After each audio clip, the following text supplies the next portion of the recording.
नमस्कार, मैं हूं संदीप ग्रोवर। मनी 9 झटपट में आपका स्वागत है और आपके लिए मैं लेकर आया हूं भारतीय स्मार्टफोन इंडस्ट्री से जुड़ी एक बड़ी खबर। 2.25 लाख करोड़ रुपए वाले भारतीय स्मार्टफोन बाजार पर चीन का कब्जा है। ऐसा हम इसलिए कह रहे हैं क्योंकि वॉल्यूम के हिसाब से भारतीय स्मार्टफोन बाजार में चीनी ब्रांड्स की बाजार हिस्सेदारी 99% हो गई है। आईडीसी के मुताबिक भारत में हर साल लगभग 15 करोड़ स्मार्टफोन बिकते हैं। अब आप भी ये कह सकते हैं कि भारत के स्मार्टफोन बाजार पर चीन का एकाधिकार है। देश के स्मार्टफोन बाजार में चीनी ब्रांड्स की बाजार हिस्सेदारी साल 2015 में 32% थी। ये 2016 में बढ़कर 47% हुई, 2017 में 79%, 2018 में 88%, 2019 में 97% और 2020 में बढ़कर 99% पर पहुंच गई है।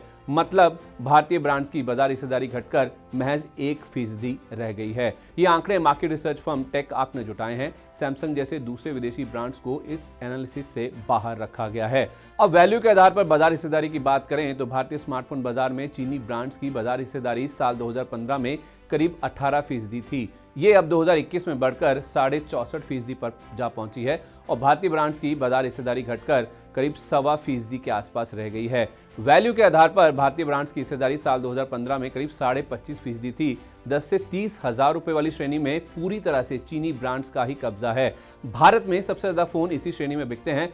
भारतीय मोबाइल कारोबारियों का कहना है कि चीनी कंपनियां कीमतों में भारी छूट देने के चलते भारत में अपने पैर जमा पाई। हालांकि चीनी कंपनियों को इससे भारत में बड़ा नुकसान भी उठाना पड़ा है। उदाहरण के लिए वीवो को भारत में वित्त वर्ष 2020 में करीब 350 करोड़ रुपए और ओप्पो को करीब 2200 करोड़ रुपए के आसपास का नुकसान हुआ है।